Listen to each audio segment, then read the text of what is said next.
Hello दोस्तों, स्वागत है आपका। हेलो दोस्तों, स्वागत है आपका पीसी हिंदी में। और आज हम स्टार्ट करेंगे अगला टॉपिक, जिसमें हम देखेंगे। हमने ये सौरमंडल का सारा कंप्लीट कर लिया है। ठीक है। और इसके कंप्लीट करने के साथ ही हम एक चीज़ ये देखेंगे कि हमने इसको कंप्लीट करने के साथ ही हमने क्वेश्चन आंसर इसके देख लेंगे, तो थोड़ा सा हमारे अंदर ये भी लगेगा कि हमने क्या क्या पढ़ा है और क्या क्या हमने देख लिया अच्छे से। ठीक है। तो चलिए, स्टार्ट करने से पहले मैंने सिलेबस आपको दिखा लिया था। ठीक है, तो ये हमारा सौर ब्रह्मांड और सौरमंडल कंप्लीट हो गया। अब हम अगले टॉपिक, हमारा जो अगला वीडियो होगा उस पर पृथ्वी की गतियां हमने देख ली हैं, बट एक बार और देखेंगे। अक्षांश हम देशांतर रेखाएं इसी के साथ कंप्लीट कर लेंगे ये। इसी के साथ साथ ही हम वर्ल्ड ज्योग्राफी के इसमें एक पोर्शन ये भी देख लेंगे कि जहाँ पे एक क्वेश्चन पीसीएस में, ज़्यादातर पीसीएस हो या लोअर पीसीएस, जितने जितने भी एग्जाम है उसमें एक क्वेश्चन आता है कि कर्क रेखा से गुजरने वाले कौन से देश हैं, यानी कर्क रेखा कितने देशों से गुजरती है, मकर रेखा कितने देशों से गुजरती है। उसको ट्रिक वाइज हम याद कर लेंगे कि आप भूलेंगे नहीं। ठीक है, ये सारी चीजें हम यहाँ कवर कर लेंगे। उसके बाद हम इसके थोड़ा टॉपिक देखेंगे, जो जो इंपॉर्टेंट है उसको हम ज्यादा फोकस करेंगे, जो इंपॉर्टेंट कम है, जो मेंस पॉइंट में से है उसको भी हम एक बार देखेंगे, बस थोड़ा रनिंग में। ठीक है, तो हम स्टार्ट करते हैं अभी। हम एमसीक्यूज देख रहे हैं आज, जो हमने सौरमंडल, ब्रह्मांड और सौरमंडल देखा, इसके जो क्वेश्चन है वो हम आज देख लेते हैं। तो चलिए स्टार्ट करते हैं हम। आज का टॉपिक हमारा हो जाएगा ब्रह्मांड और सौरमंडल के एमसीक्यूज। तो चलिए देखते हैं। चलिए, इसी पीडीएफ में सारा अटैच्ड है, आप इसको पढ़ेंगे। पढ़ने के बाद आप इस कंप्लीट करने के बाद आप सारे क्वेश्चन नॉर्मली सॉल्व कर लेंगे। इसके बाद ये सब टॉपिक आज कंप्लीट हो जाएगा अगर एमसीक्यूज। तो हम अगला टॉपिक जो लेके आएंगे, इसकी मैं पीडीएफ, जो घटना चक्र है उसकी भी पीडीएफ इस टॉपिक का मैं डाल दूंगा। आप वहां से भी देख लेंगे कि आपने क्या क्या पढ़ा और कितना पढ़ा है। आपके लगभग सारे क्वेश्चन कंप्लीट हो जाएंगे। ठीक है। चलिए, तो हमारा टॉपिक यहाँ स्टार्ट होता है ये, और एमसीक्यूज है यहाँ पे।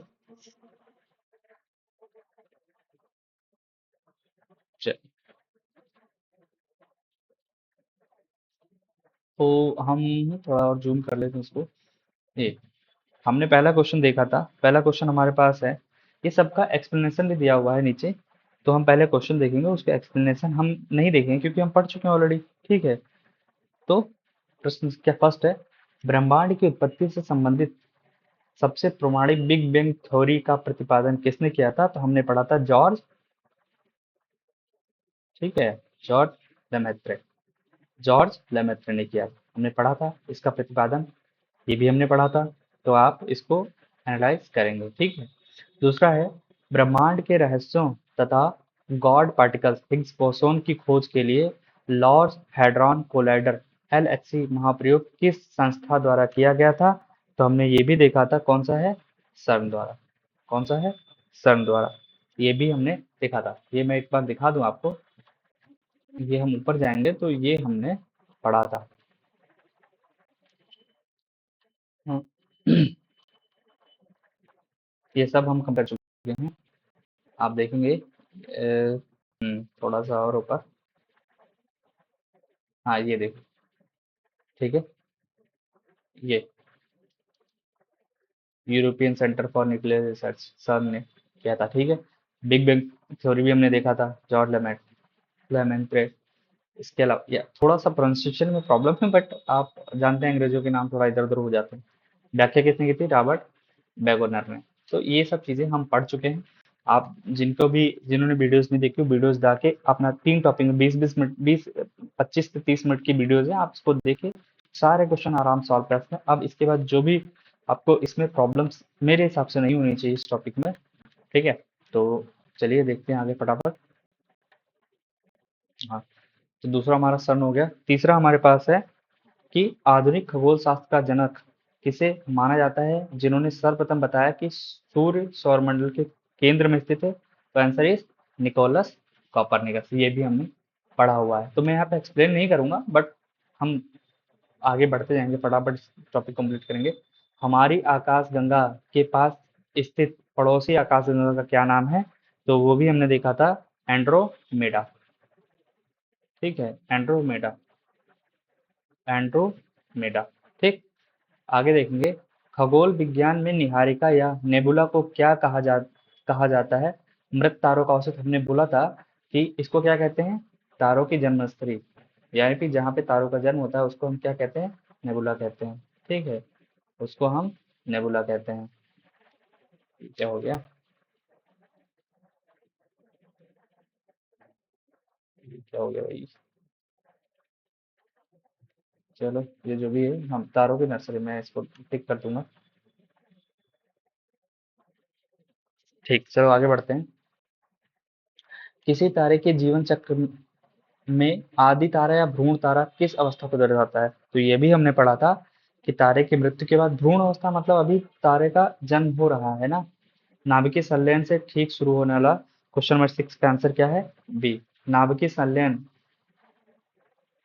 शुरू होने से पहले, ठीक पहले की अवस्था, यानी नाभिकीय तारों का ऊष्मा मिलने वाला है तारों से, यानी पूर्ण तारा बनने की स्थिति से पहले का जो समय, उसको हम कहते हैं भ्रूण तारा। ठीक है। तीव्र गति से घूर्णन करने वाले न्यूट्रॉन तारों को खगोल विज्ञान में क्या कहा जाता है, जो नियमित अंतराल पर रेडियो तरंगें छोड़ते हैं? हमने ये भी पढ़ा था। इसका आंसर है इस पल्सर। थोड़ा पढ़ा था ना जब वो सुपरनोवा विस्फोट होता है, उसमें हमने पढ़ा था इस चीज को। ठीक है, थोड़ा ये रिकॉल कराते जाऊंगा, जिसको भी नहीं समझ में आ रहा है आप वहां पे जाके वीडियोस को दोबारा देखिए, आपको सारा समझ में आ जाएगा। अंतर्राष्ट्रीय खगोलीय संघ के अनुसार वर्तमान में कितने आकाश में कुल कितने तारामंडल हैं? तो हमने ये भी पढ़ा था, आंसर इज 88। सौरमंडल के आंतरिक ग्रहों में कौन शामिल है? हमने ये पढ़ा था कि जो पृथ्वी है, यहाँ पे बुध, शुक्र, पृथ्वी और मंगल, यहाँ पे और बीच में एक क्षुद्र ग्रहों की पट्टी है। उसके बाद बृहस्पति, शनि, अरुण, वरुण है। तो ये जो पट्टी के इधर जो है वो इनर हो गए, बाहर है जो आउटर हो गए। तो यहाँ पे 4 ग्रह इधर हैं और 4 ग्रह इधर हैं। ठीक, 1 2 3 4, ये और ये सूरज हो गया यहाँ पे। ठीक है, तो एक सूरज, फिर बुध, शुक्र, पृथ्वी, मंगल। तो ये जो 4 ग्रह इनर ग्रह कहते हैं इनको। ठीक है, आंतरिक ग्रह वही इनर ग्रह। तो बुध शामिल है, शुक्र शामिल, मंगल, बृहस्पति शामिल नहीं, क्योंकि ये आउटर में आता है। ठीक है। सौरमंडल के किस ग्रह पर तापांतर, हमने ये भी पढ़ा था बहुत ध्यान से, बुध। 600 डिग्री, यानी दिन का तापमान बहुत ज्यादा होता है, रात का तापमान बहुत मतलब -180 डिग्री के आसपास होता है। ठीक है, दिन का लगभग 400 कुछ चलाते हो, तो डिफरेंस निकालना 610 के आसपास होगा। ठीक है, तो आंसर इज बुध।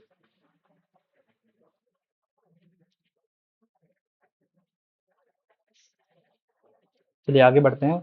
सौरमंडल के कौन से दो ग्रहों का कोई भी प्राकृतिक उपग्रह नहीं है? हमने पढ़ा प्राकृतिक उपग्रह नहीं है। हमने पढ़ा था कौन, जो सूरज के ज्यादा पास है, कौन है? बुध और शुक्र। बुध और शुक्र, बुध और शुक्र, इनके कोई भी। मंगल के कितने? डीमोस और प्रोबोस। ठीक है, ये हमने पढ़ा था। आकार के आधार पर सौरमंडल के ग्रहों का घटता हुआ क्रम क्या है? सबसे बड़ा कौन सा है? बृहस्पति। तो हमारे पास दो ऑप्शन ये एलिमिनेट हो गए पहले ही। ठीक है, तो 12वें का आंसर क्या हो जाएगा? बृहस्पति के बाद कौन सा आएगा? शनि। तो बृहस्पति शनि ये है, तो ठीक है। और शनि के बाद हमने क्या देखा था? पृथ्वी या शुक्र? शुक्र, पृथ्वी, पृथ्वी से शुक्र बड़ा है। पृथ्वी बड़ी है ना शुक्र से, तो ये भी आंसर गलत। Answer is a. एलिमिनेट करके भी हम कर सकते हैं। मंगल ग्रह का रंग लाल रंग क्यों दिखाई देता है? क्योंकि वहां पे आयरन ऑक्साइड ज्यादा है। आयरन ऑक्साइड ज्यादा है, आयरन ऑक्साइड ज्यादा है, इस पर लाल दिखाई देता है। सौरमंडल का सबसे ऊंचा पर्वत निक्स ओलंपिया, जो एवरेस्ट से 3 गुना ऊंचा है, किस ग्रह पर स्थित है? इसका हमने हमने इसको भी पढ़ा था, मंगल ग्रह पर है। निक्स ओलंपिया, निक्स ओलंपिया का है, मंगल ग्रह पर है। भारत का प्रसिद्ध अंतरिक्ष मिशन, ये मार्स मॉम, आपने सुना होगा, मॉम कहाँ भेजा गया था? मंगल को भेजा गया था। सौरमंडल का अपने अक्ष पर सबसे तीव्र गति से घूर्णन करने वाला कौन सा ग्रह है? ये भी हमने देखा था, बृहस्पति। बृहस्पति कौन सा है? बृहस्पति। बृहस्पति, ठीक है। एक चीज और है, बृहस्पति मतलब इसका घनत्व तो बहुत कम है। हमने एक चीज पढ़ा था ना कि जो इनर ग्रह हैं उनका घनत्व तो ज्यादा है, द्रव्यमान ज्यादा है, ठीक है, धातुएं भी ज्यादा हैं। और जो आउटर ग्रह है वहाँ गैसीय अवस्था में ज्यादा है, मतलब गैसों की मात्रा ज्यादा है, तो घनत्व कम होगा। घनत्व का मतलब भीड़। ठीक है, घनत्व का मतलब भीड़ कम है, घनत्व कम है। जो आउटर ग्रह हैं उनका घनत्व कम है और इनर ग्रह उनका ग्रह घनत्व ज्यादा है। सौरमंडल का सबसे बड़ा उपग्रह गैनीमेड किस ग्रह की परिक्रमा करता है? क्योंकि उपग्रह भी ग्रहों की परिक्रमा करते हैं ना, तो इसका आंसर हो जाएगा बृहस्पति। गैनीमेड किसका है? बृहस्पति का। निम्नलिखित में किस ग्रह का घनत्व जल से भी कम है, अर्थात जल में रखने पर वो तैरने लगे, ये भी हमने पढ़ा था। Answer is Shani. शनि के बारे में जब आप टॉपिक देखेंगे तो आपको समझ में आएगा। टाइटन, ये भी हमने पढ़ा था, शनि का है। किस ग्रह का सबसे बड़ा उपग्रह जिसके बाद पृथ्वी की तरह अपना स्वयं का सघन वायुमंडल है, वो हमने कौन सा होगा? 19 का बी, शनि। 20 का कौन सा? अरुण ग्रह के वायुमंडल में किस गैस की प्रचुरता है? अरुण, देख याद रखना, अरुण पहले आएगा, वरुण बाद में आएगा, अ और व का फर्क समझ लीजिएगा। हम जब बढ़ते क्रम में जाते हैं तो पहले अ आता है, फिर व आता है, फिर व आता है, ठीक है। तो ये अरुण क्या है? यूरेनस जो है, इसमें किस ग्रह की प्रचुरता ज्यादा है? तो हमें देखेंगे मीथेन, मीथेन, मीथेन, मीथेन, ठीक है, मीथेन के कारण, मीथेन। ठीक। अगला है, इसके कारण से हरा या नीला दिखाई देता है, हरा या नीला, तो मीथेन किस पे ज्यादा है? अरुण में ज्यादा है। हैली धूमकेतु 76 वर्षों बाद दिखता है, हमने अभी पढ़ा, मतलब इसके पिछले वाली क्लास में हमने देखा। ठीक है, 90, अब 2061-62 में दिखेगा अगले बार, पढ़ा था ना। ठीक। किस वर्ष प्राग में हुए खगोलीय सम्मेलन में प्लूटो को ग्रहों की श्रेणी से बाहर कर दिया गया? वो 2006 में प्राग में हुआ था, 2006 में। चंद्रमा की सतह पर स्थित सबसे ऊंचे पर्वत का नाम क्या है? ये भी हमने देखा, कौन सा है? कौन सा है बताइए? निक्स नहीं है, ये अलग है, ये मंगल ग्रह पे है। एवरेस्ट से 3 गुना, लिबनीज पर्वत, लिबनीज पर्वत चंद्रमा पर है। चंद्रमा के वैज्ञानिक अध्ययन को खगोल विज्ञान की किस शाखा के अंतर्गत रखा गया है? हमने ये भी पढ़ा था, कौन सा?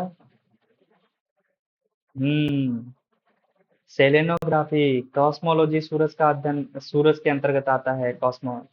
ठीक है। जब एक ही कैलेंडर महीने में 2 बार पूर्णिमा आती है तो हमने पढ़ा था क्या होता है? दूसरी पूर्णिमा को चांद क्या बोलते हैं? Super moon, blood moon, blue moon. Blood नहीं, ब्लू मून होता है। 25 का सी सही है। सुपर मून हमने देखा था कि जब चंद्रमा अपने सामान्यतः 14% बड़ा और 30% अधिक चमकीला दिखे तो वो होता है सुपर मून होता है। 14% बाद 30%। और ब्लू मून क्या होता है कि जब एक कैलेंडर महीने में 2 बार पूर्णिमा पड़ जाए तो दूसरी वाली पूर्णिमा को हम क्या कहते हैं? ब्लू मून कहते हैं। ठीक है। तो चंद्रमा का गुरुत्वाकर्षण पृथ्वी के कितना होता है? 1/6 होता है। पृथ्वी अपने अक्ष पर किस दिशा से किस दिशा में घूर्णन करती है? हमने पढ़ा था, पश्चिम से पूर्व की ओर, पश्चिम से पूर्व की ओर। बाकी हमने 2 ग्रहों के शुक्र और अरुण के बारे में जाना। ये हमेशा पूर्व ये पूर्व से पश्चिम की ओर घूमते हैं। बाकी सारे जितने भी 6 ग्रह हैं वो किसमें? पश्चिम से पूर्व की ओर, और ये पूर्व से पश्चिम की ओर घूमते हैं, याद रखिएगा आप लोग। ठीक है। हम्म पृथ्वी के घूर्णन के कारण उत्पन्न होने वाले आभासी बल को क्या कहते हैं? हमने पढ़ा था ये भी, आभासी बल कौन सा है? गुरुत्वाकर्षण बल, गुरुत्वाकर्षण बल।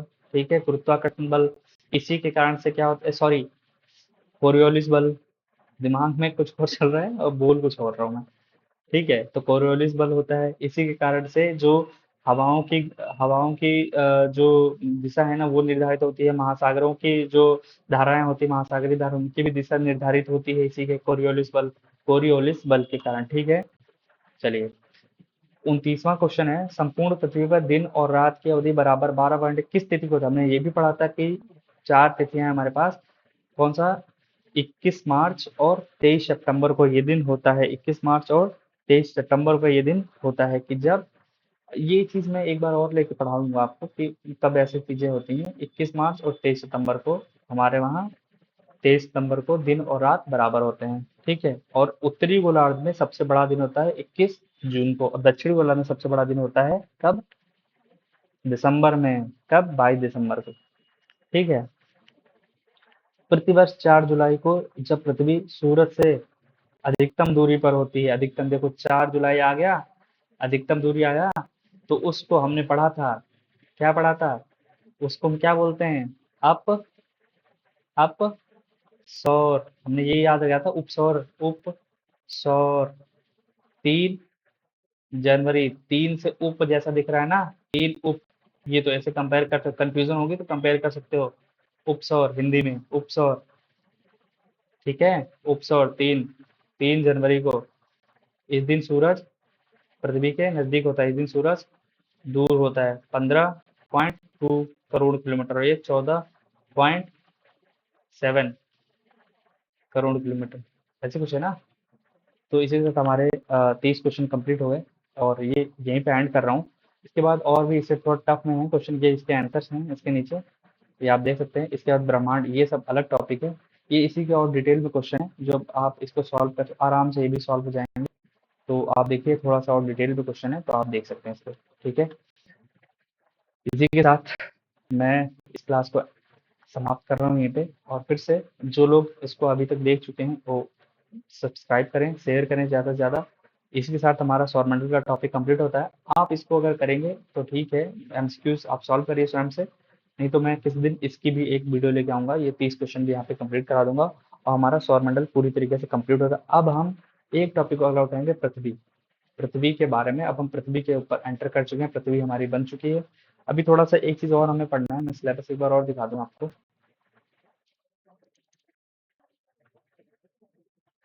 हाँ, ये हमने सिलेबस देखा था, हमने सौरमंडल पढ़ लिया है, पृथ्वी की गतियाँ, अक्षांश, देशांतर रेखाएँ, अगला हमारा टॉपिक होगा, तो ये सब चीज़ें यहाँ पे देखेंगे। ठीक है।